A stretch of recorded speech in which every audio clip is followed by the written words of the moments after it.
Hi friends, ഇന്ന് ഞാനൊരു നാടൻ ചിക്കൻ കറിയുടെ റെസിപ്പി ആയിട്ടാണ് വന്നിട്ടുള്ളത്. അപ്പോൾ നമുക്കത് എങ്ങനെ ഉണ്ടാക്കുന്നത് നോക്കാം.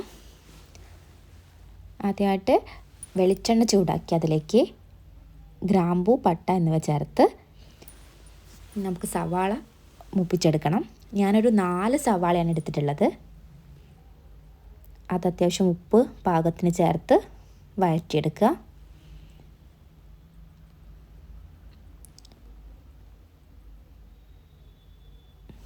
കുറച്ചങ്ങ് വഴണ്ട് കഴിയുന്ന സമയത്ത് നമുക്കിനി ഇതിലേക്ക് ഇഞ്ചി, വെളുത്തുള്ളി, മുളക് ഇത് പേസ്റ്റാക്കിയത് ചേർത്ത് കൊടുക്കാം.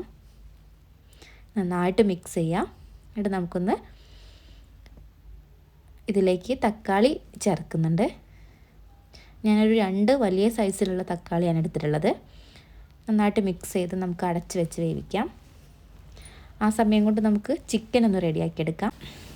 കഴുകി വൃത്തിയാക്കി വെച്ചിട്ടുള്ള ചിക്കനിലേക്ക് മഞ്ഞൾപ്പൊടി, ഉപ്പ്, കുരുമുളക് പൊടി, ഇത്തിരി ചിക്കൻ മസാല ഇതെല്ലാം ചേർത്ത് നന്നായിട്ട് കുഴച്ച് വയ്ക്കുക. നമുക്ക് നമ്മുടെ മസാലയിലേക്ക് വേണ്ട പൊടികൾ ചേർക്കാം. മഞ്ഞൾപ്പൊടി, കുരുമുളക് പൊടി, മല്ലിപ്പൊടി, മുളക് പൊടി ഞാൻ കുറച്ച് മാത്രമേ ചേർക്കുന്നുള്ളൂ. ഇത്തിരി ചിക്കൻ മസാലയും ചേർക്കുന്നുണ്ട്. എന്നിട്ട് നന്നായിട്ട് മിക്സ് ചെയ്യുക.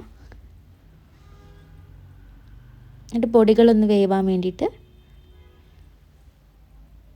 കാത്തു നിൽക്കുക. അതിന് ശേഷം പൊടികളൊന്ന് വെന്തതിന് ശേഷം അതിലേക്ക് ചിക്കൻ ആഡ് ചെയ്ത് കൊടുക്കുക. നന്നായിട്ട് മിക്സ് ചെയ്യുക. എന്നിട്ട് ഒട്ടും വെള്ളം ഒഴിക്കാതെ അടച്ച് വെച്ച് വേവിക്കുക. വെള്ളം വന്നു തുടങ്ങിയിട്ടുണ്ട്. ചിക്കൻ വേവുന്ന സമയം കൊണ്ട് നമുക്ക് ഇതിലേക്ക് ചേർക്കാനുള്ള തേങ്ങാക്കൊത്ത് റെഡിയാക്കണം. നമ്മൾ തേങ്ങാക്കൊത്ത് ഇട്ടിട്ടുള്ള നാടൻ ചിക്കൻ കറിയാണ് ഉണ്ടാക്കുന്നത്.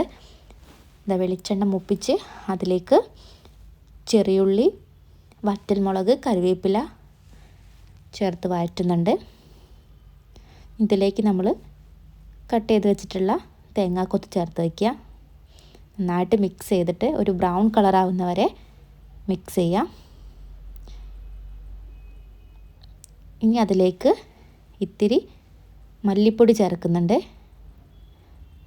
അതൊന്ന് മൂപ്പിച്ച് ഇതിൻ്റെ കൂടെ മിക്സ് ചെയ്ത് നന്നായിട്ട് മൂപ്പിച്ചെടുക്കുക. ഇനി നമുക്ക് ഇതിലേക്ക് ആഡ് ചെയ്ത് കൊടുക്കുക. നമ്മൾ ഉണ്ടാക്കി വെച്ച ചിക്കൻ കറിയിലേക്ക് ഇതൊന്ന് ആഡ് ചെയ്ത് കൊടുക്കുക. നന്നായിട്ട് മിക്സ് ചെയ്യാം. ഇതോടുകൂടെ നമ്മുടെ നാടൻ ചിക്കൻ കറി ഇവിടെ റെഡി ആയിട്ടുണ്ട്. അപ്പോൾ എല്ലാവരും ട്രൈ ചെയ്ത് നോക്കിയിട്ട് ഫീഡ്ബാക്ക് അറിയിക്കുക.